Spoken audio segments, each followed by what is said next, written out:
Start చేద్దాం. Media మిత్రులందరికీ నమస్కారం. మొన్న మే 2న పిఎం నరేంద్ర మోడీ గారి చేతుల మీదుగా అమరావతి పునర్నిర్మాణ పనులు అత్యంత వైభవంగా, అత్యంత ఘనంగా, కన్నుల పండగ మరి ప్రపంచానికి చాటి చెప్పే మాదిరిగా ఎంతో ఘనంగా, అది కూడా మన గౌరవ ముఖ్యమంత్రులు శ్రీ నారా చంద్రబాబు నాయుడు గారి ప్రతిష్ట, కష్టం, దీని వెనుక ఎంతో ఉంది. మరి మన IT minister, education minister Shri Nara Lokesh garu, deputy CM Pawan Kalyan గారు, ప్రతినిధులు, నాయకులు, మరి కూటమి ప్రజలు అందరూ కూడా ఎంతో గొప్పగా అతి పెద్ద సంఖ్యలో తరలి రావడంతో మరి అమరావతికి పూర్వ వైభవం వచ్చిందని మనందరికీ తెలిసిందే. అయితే మీరు గమనిస్తే అక్కడున్న సభా ప్రాంగణం మొత్తం జై హో అమరావతి, జై అమరావతి అనే నినాదాలతో హోరెత్తిందని కూడా మీరు గమనించాలి. ప్రధానమంత్రి మోడీ గారు 74 పనులకు శంకుస్థాపన చేయటం, అది కూడా 49,000 కోట్లతో శంకుస్థాపనలు ప్రారంభమైతే కేంద్రం నుంచి సంపూర్ణ మద్దతు ఉంటుంది. అంతేకాకుండా ఇంద్రలోక రాజధాని అమరావతి, మరి ఆంధ్రప్రదేశ్ రాజధాని అమరావతి అంటే స్వర్ణాంధ్రప్రదేశ్కి ఈ నిర్మాణాలు ఒక శుభ సంకేతం. ఇవి కాంక్రీట్స్ కాదు, ఏపీ ప్రగతికి, వికసిత్ భారత్కి బలమైన పునాదులు అని చెప్పడం జరిగింది. పవన్ కళ్యాణ్ గారిని, చంద్రబాబు నాయుడు గారిని మనందరం కూడా కలిసి పని చెయ్యాలి, మనమే చెయ్యాలి అని గట్టిగా గొప్ప నినాదం ఇచ్చారు పిఎం మోడీ గారు. ఎప్పుడైతే రాజధాని అమరావతి పనులు రీస్టార్ట్ అయినాయో వైసీపీ జగన్ ముఠా గుండెల్లో వేదన స్టార్ట్ అయింది. వెంటనే మరి మీరు గమనిస్తే అవినీతి విషపత్రిక సాక్షి పేపర్లో వాళ్ళ విలేకరి ఒకటి వ్యాసం రాస్తాడు. అదేంటంటే వేదనలో రాజ్యం, వేడుకలో రాజధాని. అసలు వేదనలో ఉంది ఎవరు? అశేష ప్రజానికం, నాయకులు, ఎన్డీఏ కూటమి ప్రజలందరూ కూడా తరలి వచ్చి పిఎం మోడీ చేతుల మీదుగా మరి అమరావతి పునర్నిర్మాణ ప్రారంభం అయితే మరి ప్రజలందరూ ఎంతో సంతోషంగా ఉంటే, గత ప్రభుత్వంలో మీరు గమనిస్తే కేసులు, ధన ప్రాణ నష్టాలు, ప్రజలు బిక్కుబిక్కుమంటూ బ్రతికిన రోజులు. మీరు ఒకసారి అసెంబ్లీ రికార్డ్స్ గమనిస్తే అప్పటి సీఎం జగన్మోహన్ రెడ్డి గారు ఏమన్నారు? నేను మాట తప్పను, మడమ తిప్పను, విశ్వసనీయతలు, విలువలు మా ప్రభుత్వానికి పెద్ద పెట్టు అని చెప్పే ఆయన అమరావతి మీద 30,000 ఎకరాలు కావాలని చెప్పి మరి ఆయన మాట తప్పాడా? అమరావతి విషయంలో మడమ తిప్పాడా? మరి ఈ విధంగా ఈ రివర్స్ అంటే ప్రజలను మభ్యపెట్టేటట్లు ఉన్నదాన్ని విక్రీకరించి మరి ఈ విధంగా రాయటం అనేది ఇక్కడ రాష్ట్ర ప్రజలు గమనించాలి. మీరు కనుక ఒకటి చలం గారు ఒక సూక్తి చెప్తారు. అదేంటంటే కృష్ణశాస్త్రి బాధ ప్రపంచానికి బాధ, శ్రీశ్రీ బాధ ప్రపంచానికి బాధ అని చెప్తారు. అంటే ఈ యొక్క సూక్తి అనేది సరిగ్గా జగన్మోహన్ రెడ్డి గారికి సరిపోద్ది. ఎందుకంటే ఇప్పుడు రాష్ట్ర ప్రజలందరూ కూడా సంతోషంగా ఉంటే మరి వేదనలో ఉంది, బాధలో ఉంది ఎవరు? జగన్మోహన్ రెడ్డి గారు. ఆయన కనుక ఆయన చెప్పిన మాటలు అమరావతి గురించి ఏ విధంగా మరి అమరావతిని అటకెక్కించారో, పనులు ఏ విధంగా చేయకుండా మరి అమరావతిని కొల్లబడిచారో రాష్ట్ర ప్రజలందరూ దాన్ని గమనించాలి. మరి దుర్యోధనుని యొక్క అత్యాసే కురువంశం నాశనం. అంటే ప్రతిదానికి కూడా నాకే కావాలి, నేనే దోచుకోవాలి, దోచుకో పంచుకో తినుకో అని కాన్సెప్ట్లతో అక్కడ రాజధాని పనులు అటకెక్కించి రోడ్లను తవ్వేసి కంకర్లు కొట్టేసి మరి ఆయన చేసిందేంటి? కార్యకర్తలకి అక్కడ వైసీపీ బాపట్ల ఎంపీ అయిన నందిగం సురేష్కి దోచిపెట్టాడు. మరి ఒకసారి అందరూ కూడా ఒక దారిలో నడిస్తే ఉరిపి కట్టది మరొక దారి అంట. అంటే ఈయన జగన్మోహన్ రెడ్డి గారు ఏం చేస్తారండి? కల్తీ మద్యంతో రాష్ట్ర ప్రజల్ని కొల్లబొడి చేశారు. 30 లక్షల మంది ఆసుపత్రి పాలవటం, 30,000 మంది చనిపోవటం, అంతేకాకుండా 1,00,000 కోట్ల పైన కూడా మద్యం స్కామ్ బయటకు తీస్తుంటే దానికి ఉలిక్కిపడి మత కుల ప్రాంత విద్వేషాలని రెచ్చగొట్టి మరి ఏ విధంగా ఆయన అమరావతి క్యాపిటల్ వైభవాన్ని మరి పునఃప్రారంభమైతే దాన్ని ఏ విధంగా ఆయన రెచ్చగొట్టి రివర్స్ ఆర్టికల్స్ రాస్తున్నారో మీరు గమనించాలి. ఎందుకంటే ఎప్పుడైనా కానీ తమ కంట్లో ఉన్న దూలాన్ని కప్పిపెట్టి ఎదుటివాడి కంట్లో ఉన్న నలుసుని తీసే పనిలో ఉంటారు వైసీపీ బ్యాచ్ అంతా. ఎప్పుడు కూడా వాళ్ళు చేసే విష ప్రచారం ఎలా ఉంటుందంటే దొంగే దొంగ అన్నట్లు మరి ఎప్పుడు కూడా వాళ్ళు ఒక అబద్ధాన్ని చెప్పి చెప్పి చెప్పి ప్రజలను మభ్యపెట్టడం. అంతేకాకుండా ఇప్పుడున్న ఎస్టిమేట్స్ని మీరు గమనిస్తే ఎస్టిమేట్స్ పెరిగినాయి చెప్తే వాళ్ళు రిషికొండకి మరి 1 స్క్వేర్ ఫీట్కి ఎంత ఖర్చు పెట్టారమ్మా? 20,000 పైన ఖర్చు పెట్టారు. అంటే స్క్వేర్ ఫీట్కి 20,000 పైన ఖర్చు పెడితే మరి ఇప్పుడున్న అంచనాల ప్రకారం ఆ స్క్వేర్ ఫీట్ విలువ ఇంకా తక్కువ చేసి మరి ఎన్డీఏ ప్రభుత్వం చంద్రబాబు నాయుడు గారు ఈ నిర్మాణాలకి తను ప్రతిష్టగా దాన్ని పునర్నిర్మాణం చేస్తుంటే ఏ విధంగా ఆర్టికల్స్ రాస్తున్నారో మీరు గమనించాలి. ఒకే రాజధాని ఉంటుంది, ఇక్కడ వికేంద్రీకరణ ఉండదు, అంతేకాకుండా రాజధానినే కడతారు, పోలవరమే కడతారు, ఇక్కడ పనులేం కావని చెప్తుంటే దెయ్యాలు వేదాలు వాళ్ళు ఇస్తున్నట్లు ఉన్నాయి. ఎందుకంటే మీరు కనుక గమనిస్తే ఇక్కడ ఆల్మోస్ట్ మనకి రాజధాని పనులు ప్రారంభమైన దగ్గర నుంచి 7 లక్షల కోట్ల పైన మనకి ఆదాయం వచ్చింది. అది కూడా ఎవరికి ఇచ్చారు? వెనుకబడిన ప్రాంతాలైన ఉత్తరాంధ్ర, రాయలసీమకి ఇచ్చారు. మరి గత ప్రభుత్వంలో నేను కూడా అప్పుడు ఎమ్మెల్యేగా ఉన్నా. అప్పుడు కనుక మీరు గమనిస్తే మా సర్పంచులు కానీ మరి మున్సిపాలిటీస్ కానీ అందరూ కూడా గగ్గోలు పెట్టేవాళ్ళు. ఎందుకంటే అక్కడ అమౌంట్స్ పడతాయి ఖాతాలో, ఎందుకంటే 15th ఫైనాన్స్ 16th ఫైనాన్స్ నిధులన్నీ. కానీ అవి చూసేపాటికి అక్కడ డబ్బులు ఉండవు, వెంటనే తీసేస్తారు. అంటే వికేంద్రీకరణ అంటే ఏ విధంగా వస్తుంటుంది అంటే సర్పంచులు కనీసం బ్లీచింగ్ పౌడర్ కూడా కొనలేని పరిస్థితి తీసుకొచ్చిన అధోగతి పాలు చేసి వాళ్ళ మీద గొడ్డలు వేటేసిన జగన్మోహన్ రెడ్డి ఈ విధంగా ఎలా మాట్లాడతారు? ఈరోజు వికేంద్రీకరణ అంటే ఏంటి? 175 నియోజకవర్గాల్లో ఐటీ పార్క్స్ పెట్టడం, మరి స్థానిక సంస్థలకి మున్సిపాలిటీకి నిధులు కేటాయించడం. అంతేకాకుండా మీరు ఒకసారి గమనిస్తే నా ఎస్సీ, నా బీసీ, నా మైనారిటీ అని పాట పాడుతూనే ఉంటారు. ఎప్పుడు కూడా ఎస్సీలకి నేను మేనమామని చెప్తూ ఉంటారు. మీరు ఎస్సీలకి చేసిందేంటి? వాళ్ళకున్న బెస్ట్ అవైలబుల్ స్కూల్స్ తీసేశారు, ఉపాధి హామీ పనులు తీసేశారు, 27 పథకాలు సంక్షేమ కార్యక్రమాలు రద్దు చేశారు. మరి ఎక్కడైతే అంటే అబ్రాడ్ చదువుకోవాలన్న స్టూడెంట్స్కి అంబేద్కర్ విదేశీ విద్యను తీసేసి జగనన్న విదేశీ విద్యను పేరు పెట్టుకున్నారు. 12,000 పైనున్న ఎస్ఎండ్ భూములు లాక్కొని గ్రావెల్ కంకరు దోచుకుంది మీరు కదా? మరి ఎస్సీలకి మేనమామకుంటాం అండగా ఉంటాం పక్కన పెట్టి ఎస్సీల మీద ఎవరైతే దాడులు చేస్తారో వాళ్ళకే మీరు అండగా ఉన్నారు. డ్రైవర్ సుబ్రహ్మణ్యాన్ని డోర్ డెలివరీ అంటే జొమాటో స్విగ్గీ లాగా డోర్ డెలివరీ చేసి నేనే చంపాను అని ఎమ్మెల్సీ అనంతబాబు చెప్తుంటే ఆయన పక్కన కూర్చోబెట్టుకుని సన్మానాలు చేసుకుంటారు. ఒక డాక్టర్ సుధాకర్ ఆయన ఏం అడిగాడు? అనెస్థెటిస్ట్ థియేటర్లో కరోనా టైంలో మాస్క్ కావాలని అడిగితే ఆయన మీరు ఏ విధంగా మరి ఆత్మహత్య చేసుకొని చనిపోయే మాదిరిగా చేసింది మీరు కాదా? మరి మాస్క్ పెట్టుకోలేదని చీరాల కిరణ్ని ఏ విధంగా చనిపోయాడు? మీ అక్రమాలను ప్రశ్నించిన అనితారాణి ఏమైంది? డాక్టర్ అచ్చెన్న ఏమయ్యారు? కావలి కరుణాకర్ ఏమయ్యారు? మరి మీ మద్యం ధరలు పెరిగితే ఆ యొక్క మద్యం ధరలు పెంచొద్దు అని అడిగిన ఓం ప్రతాప్ని మీరేం చేశారు? అంటే మీ హయాంలో దళితులకు అండగా లేకుండా దళితుల్ని కుళ్ళబొడిచి వాళ్ళ మీద విస్తృతమైన ఎస్సీల మీద ఎస్సీ ఎస్టీ కేసులు పెట్టిన ఘనత జగన్మోహన్ రెడ్డి. అంటే ఈ విధంగా మనం చూస్తే మీరేం చెప్తారు? కనీసం డప్పు కళాకారులకి చంద్రబాబు నాయుడు గారు పెన్షన్ ఇస్తే ఆ పెన్షన్ కూడా పీకేశారు కదా. ఈరోజు మీరు గమనించాలి, పీజీ చేయాలనుకున్న యూజీ స్టూడెంట్ అంటే ఒక BA చదివితే MA లేకపోతే బీటెక్ చదివితే ఎంటెక్ చదవాలనుకున్న విద్యార్థి మీకు జియో నెంబర్ 77 తెచ్చి ఈ యొక్క ఉన్నత చదువుల్ని ఎస్సీలకు దూరం చేసింది మీది కాదా?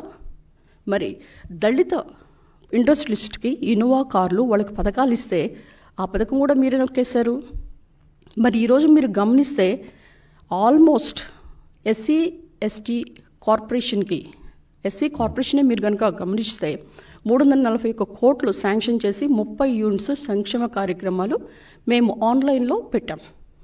మీరు బీసీ సంక్షేమ కార్యక్రమాలు సప్లాన్ మీరు చూస్తే ఆల్మోస్ట్ 896 కోట్లు, మైనారిటీస్కి 172 కోట్లు శాంక్షన్ చేశారు. ఇది కదా మరి ఎస్సీ ఎస్టీ బీసీకి సంక్షేమానికి పెద్దపీట వేసింది. అది ఎన్డీఏ ప్రభుత్వం చంద్రబాబు నాయుడు గారు కాదా? మరి దళితుల్ని వెన్నుపోటు పరిచింది దళిత ద్రోహి జగన్మోహన్ రెడ్డి కాదా? ప్రజలందరూ మీరు గమనించాలి.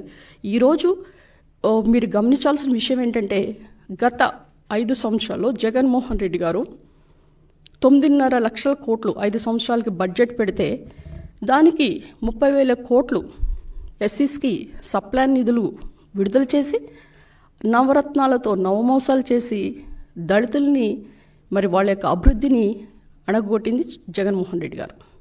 ఈరోజు మీరు గమనించాల్సిన విషయం ఏంటంటే దళితులకి పెద్దన్నగా ఈరోజు చంద్రబాబు నాయుడు గారు ఇన్ని సంక్షేమ కార్యక్రమాలు ఇస్తున్నారు కనుక సప్లాన్ నిధులు కూడా ఈరోజు పెద్ద పెట్టిన కూడా వచ్చినాయి. ఇక పోలవరం నదుల్ని అనుసంధానం చేస్తూ ప్రతి ఎకరాకి కూడా నీరు ఇవ్వడానికి పెట్టుకున్నారు. ఇప్పుడు మనకి చాలామంది మీరు గమనిస్తే అందరూ చదివిన వాళ్ళు గొప్పగా ఉన్న వాళ్ళే పైన ఉంటారు. మరి పేదలకి మరి బంగారు కుటుంబాలని ఆదుకునే మాదిరిగా P4 అనే పద్ధతి తీసుకొచ్చి వాళ్ళని అడాప్ట్ చేసుకొని వాళ్ళ యొక్క సంక్షేమానికి మరి పెద్దపీట వేశారు. ఈరోజు మీరు గమనిస్తే మనకి ఈ యొక్క రాజధాని అనేది, ఈ రాజధాని పునర్నిర్మాణం అనేది అంత ఆషామాషిగా రాలేదు. ఎందుకంటే రాజధాని రైతులు, ఎందుకంటే అప్పట్లో నేను ఎమ్మెల్యేని, మరి 1631 రోజులు వాళ్ళు మహా ఉద్యమం చేశారు.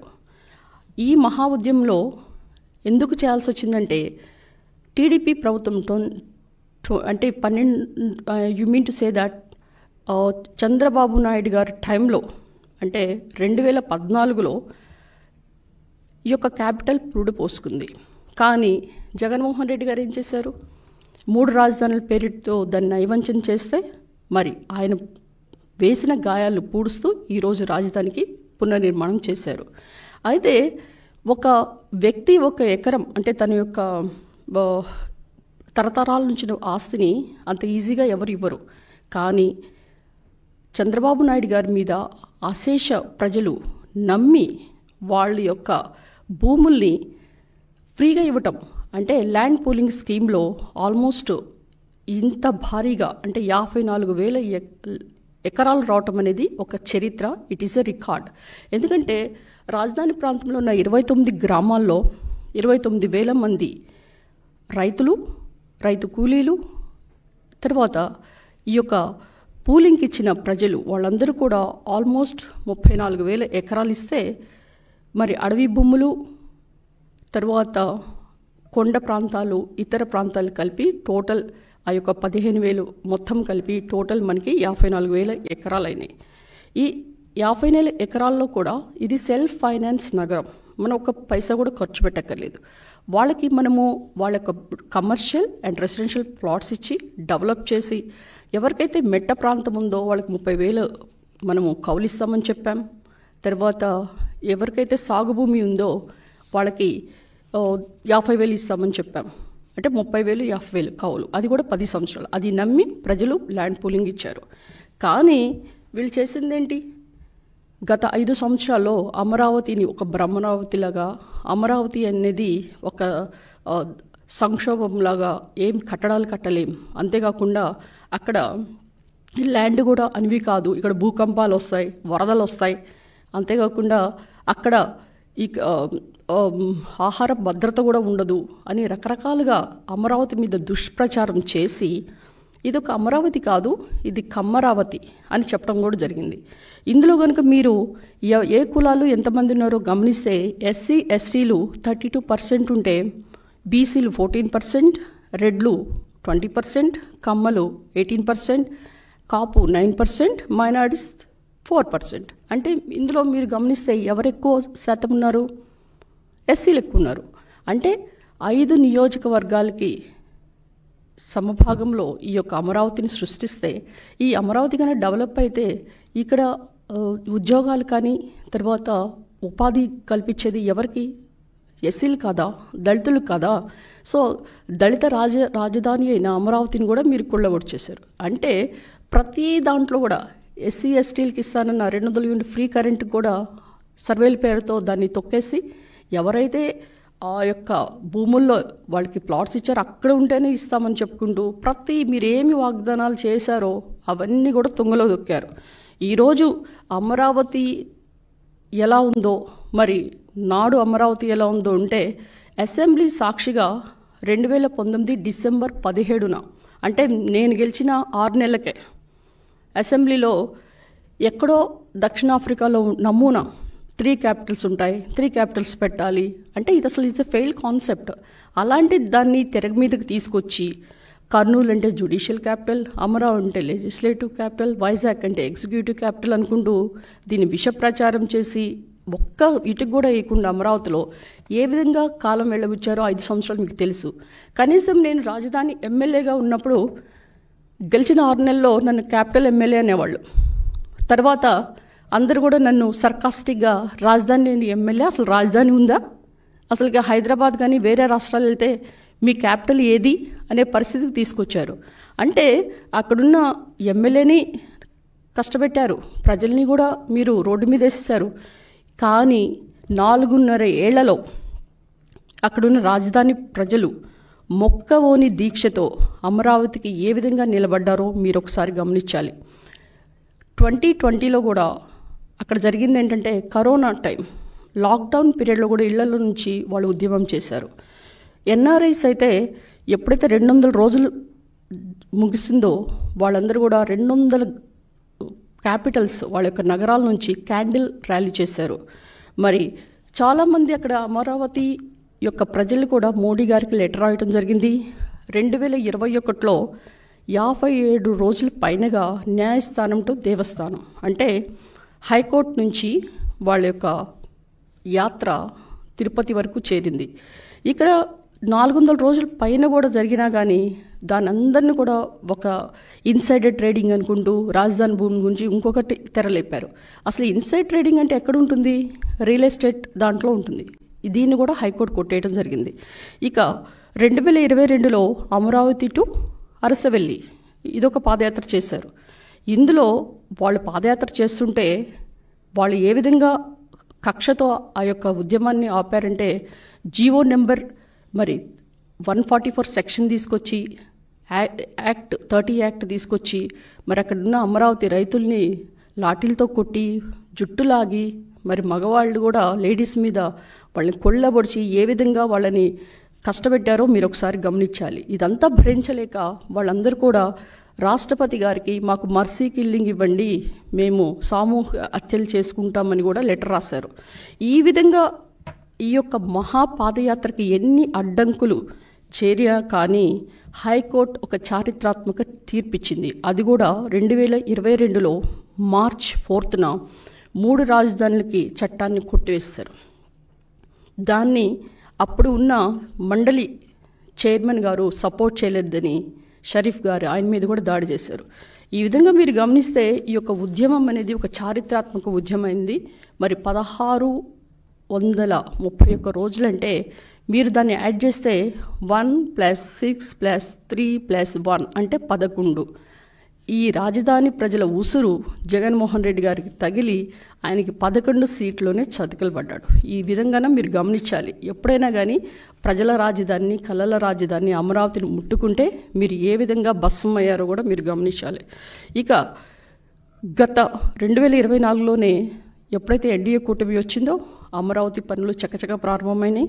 మనకి ఆల్మోస్ట్ ఇక్కడ ఉన్న అమరావతిలో బ్రాండ్ ఏదైతే ఉందో అది మసకబారిన బ్రాండ్కి చంద్రబాబు నాయుడు గారు మరి దాన్ని ఇమేజ్ని పునరుద్ధరించే ఉద్దేశంతో మరి దానికి కావాల్సిన పనులు కూడా ప్రారంభించారు. మనకు ఆల్రెడీ విట్, ఏఎస్ఆర్ఎం, అమృత యూనివర్సిటీస్ వచ్చినాయి. ఇప్పుడు కొత్తగా మనకి Tata innovations, bits Pilani law school and AI నగరంగా కూడా ఫస్ట్ ఏఐ నగరం కూడా మనకి ఇది తీర్చిదిద్దబడుతుంది. మరి క్వాంటమ్ కంప్యూటింగ్ విలేజ్ ఇది కూడా ఒక అద్భుతమైన కంప్యూటర్ విజ్ఞానికి ఒక మంచి పేరుగా మనము ఏర్పాటుకి తాత్కాలికంగా కూడా కనిపించవచ్చు. అయితే మనకి ఈ యొక్క సెల్ఫ్ ఫైనాన్స్డ్ నగరంలో 8,603 చదరపు కిలోమీటర్ వ్యత్యాసాన్ని క్యాపిటల్ ఏరియా కూడా కనుక్కున్నారు. అందులో 217 కిలోమీటర్ల చదరపు కిలోమీటర్ని క్యాపిటల్గా కడితే 16.9 చదరపు కిలోమీటర్స్ని కోర్ క్యాపిటల్గా కూడా దాన్ని తీర్చిదిద్దారు. అయితే ఇక్కడ ఉన్న అమరావతి నగరంలో 9 థీమ్స్తో 9 నగరాలు కూడా సృష్టించబోతున్నారు. అందులో ప్రభుత్వం, న్యాయం, వైద్యం, పర్యాటకం, knowledge, finance, sports and media, tourism ఇవన్నిటిని కూడా నార్మన్ ఫోస్టర్ అనే విశిష్టమైన ఆర్కిటెక్చర్ పీపుల్ డిజైన్ చేశారు. మనకి ఔటర్ రింగ్ రోడ్ రాబోతుంది, ఇన్నర్ రింగ్ రోడ్ రాబోతుంది. 30% గ్రీనరీతో 9 NH రోడ్స్ కూడా రాబోతున్నాయి. ఈ NH రోడ్స్లో ఆల్మోస్ట్ NH16 డైరెక్ట్గా మనం ఎక్కితే అమరావతిని చేర్చుకోవచ్చు.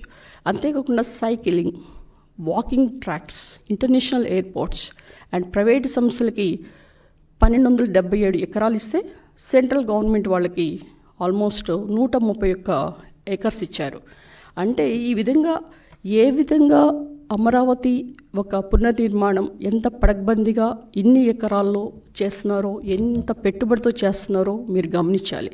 అదే కనుక మీరు జగన్మోహన్ రెడ్డి గారి యొక్క పాలనలో చూస్తే అంత విధ్వంసం. ఆయన ఎక్కడెక్కడ విధ్వంసం సృష్టించారంటే అమరావతినే ఒక కోర్ క్యాపిటల్ ఇన్ అమరావతినే ఆయన ఏ విధంగా దాన్ని తుంగలో తొక్కాలో, దాన్ని అణగదొక్కాలో చేయాల్సిందే చేశాడు. అసలుకి ఆయన భూకంపాలు వస్తాయని చెప్పి బురద జల్లి విష ప్రచారం చేసినా కానీ ఇప్పుడు మనము ఈ యొక్క ఏరియాస్ని ఏ విధంగా అమరావతి 2.0 అంటే ఈ యొక్క 17 ఆల్మోస్ట్ కీలక ప్రాజెక్ట్స్కి మనం ఈ యొక్క అమౌంట్స్ కూడా శాంక్షన్ చేశారు. మీరు కనుక హ్యాపీ నెస్ట్ అంటే నేలపాడులో ఆల్మోస్ట్ G+18 ఫ్లోర్స్తో 12 టవర్స్తో 1200 అపార్ట్మెంట్స్ రాబోతున్నాయి. దానికాను 856 కోట్లు వాళ్ళు ఇన్వెస్ట్ చేస్తారు. మరి ఎమ్మెల్యే, ఎమ్మెల్సీ భవనాలు అంటే ఆల్మోస్ట్ 30% బ్యాలెన్స్ ఉంది, 70% కంప్లీట్ అయినాయి. అలాంటి విలువైన భవనాలు కూడా ఏ విధంగా వాళ్ళు శిథిలావస్థకు తీసుకెళ్లారో గత 5 సంవత్సరాల్లో మీరు గమనించాలి. దాన్ని కూడా ఈరోజు 450 కోట్లతో స్టిల్ట్ ప్లస్ 12 ఫ్లోర్స్తో 18 టవర్స్తో మనము 432 అపార్ట్మెంట్స్ని కట్టడానికి హ్యాపీనెస్ ముందుకొచ్చింది. అంతేకాకుండా ఈ యొక్క మంత్రులు, జడ్జెస్ బంగ్లాస్ అంటే G+1లో 72 రాబోతున్నాయి. దానికాను 419 కోట్లు శాంక్షన్ చేశారు. మరి ఈరోజు మనం ఉన్నది అసెంబ్లీ, సచివాలయం, హైకోర్టు తాత్కాలికం అని మనం చెప్తే గత ప్రభుత్వం ఏం చెప్పింది? ఎప్పుడు తాత్కాలికమైన ప్రభుత్వం చంద్రబాబు నాయుడు గారు. కానీ ఈరోజు ఆ అసెంబ్లీ భవనాలు ఐకానిక్ అసెంబ్లీ భవనాలుగా బేస్మెంట్, గ్రౌండ్ ఫ్లోర్ అండ్ 3 ఫ్లోర్స్తో 617 క్రోర్స్తో గొప్పగా ఆర్కిటెక్చరల్ డిజైన్ చేయబోతున్నారు. ఇక iconic high court basement, ground floor and 7 ఫ్లోర్స్తో 786 క్రోర్స్తో అది కూడా కట్టబోతున్నారు. ఇక ప్రిన్సిపల్ సెక్రటరీస్ అండ్ ఐఏఎస్ అంటే 429 కోట్లతో G+1 112 బంగ్లాస్ కడుతున్నారు. ఇక ఎల్పిఎస్ ఇన్ఫ్రా అంటే రైతులకు ఇచ్చిన ప్లాట్స్, ఆ ప్లాట్స్ అన్నిటి కూడా డెవలప్ చేయడానికి వాటికి కావాల్సిన రోడ్స్, డ్రైన్స్, నీటి సరఫరా, sewage and utility ducts and reuse water lines ఇవన్నిటితో కూడా అక్కడ ప్లాట్స్ డెవలప్ చేసి వాళ్ళకి ఇచ్చే మాదిరిగా ఈ ఎల్పిఎస్ ఇన్ఫ్రా కూడా ముందుకొచ్చింది. దానికి 15,000 కోట్లు కూడా శాంక్షన్ చేశారు. ఇక ఐకానిక్ సచివాలయం, దిస్ ఈజ్ ద బెస్ట్ సచివాలయం you can ever say. This is G+40 ఫ్లోర్స్తో ఆల్మోస్ట్ 4,668 క్రోర్స్తో దట్టు విత్ హెలిప్యాడ్ కూడా నిర్మించబోతున్నారు. వరద నివారణకి, ఎందుకంటే వరదలు వస్తాయి ఇక్కడ ఏం కట్టలేము అని ఈ గగ్గోలు పెట్టిన జగన్మోహన్ రెడ్డి గారి ముఠాకి ఈరోజు మనం చెప్తున్నాం 5,944 కోట్లతో ఈ కొండవీటి వాగు, పాలవాగు, గ్రావిటీ కెనాల్స్ విస్తృతాభివృద్ధితో పాటు నీరుకొండ రిజర్వాయర్, ఇతర రిజర్వాయర్ల నిర్మాణం, తర్వాత పంపింగ్ స్టేషన్ నిర్మాణం, వరద నీటి మళ్లింపు కాలువలు ఇవన్నీ కూడా చేపట్టున్నారు. ఇక అనుబంధ రోడ్స్ ఇవి కనుక మీరు గమనిస్తే 700 CRతో ఆల్మోస్ట్ E13, E15, NH16 ఇది కనుక మనం ఎక్కితే డైరెక్ట్గా అమరావతి రావచ్చు అని కూడా నేను చెప్పాను. కనుక ఈరోజు మీరు అమరావతి నిర్మాణంతో మనకు కాదండి, భావితరానికి, భావితర భవిష్యత్తుకి ఇవొక నిర్మాణాలను కూడా మనం పేర్కొనవచ్చు. ఎందుకంటే మీరు కనుక హైటెక్ సిటీని గమనిస్తే ఇప్పుడు హైదరాబాద్లో దాని చుట్టూ ఉన్న ప్రదేశాలు ఎకరం ఎంత ఉంటుంది? 100 కోట్లు, 200 కోట్లు. ఈరోజు కనుక ఈ నిర్మాణాలన్నీ మనం చేపడితే అక్కడ ఎకరం కూడా 50 కోట్ల పైన వెళ్ళొచ్చు. కనుక ప్రజలందరూ కూడా దీన్ని అర్థం చేసుకోవాలి. అంతేకాకుండా మనం అమరావతిని మొట్టమొదటి సోలార్ నగరం కూడా పేర్కొనటం ఈ చరిత్రను మనం చెప్పొచ్చు. ఎందుకంటే దీంట్లో 2700 మెగావాట్స్ గ్రీన్ ఎనర్జీని కూడా వాడబోతున్నారు. ఇప్పుడు మీరు గమనిస్తే అమరావతి పనులు రైల్ ట్రాక్ ఎక్కినట్లు శరవేగంతో పరుగులెత్తున్నాయి. ఇందులో మీరు ముఖ్యంగా గమనించాల్సింది world bank and then ADB bank, అంటే ఏషియన్ డెవలప్మెంట్ బ్యాంక్. ఇది 15,000 కోట్లు ఇస్తే KfW అంటే జర్మనీకి సంబంధించిన బ్యాంక్ 5,000 కోట్లు ఇచ్చింది. కనుక టిట్కో గృహాలు అవి కూడా పూర్తి చేయడానికి 4,400 కోట్లు కూడా నిధులు మంజూరైనాయి.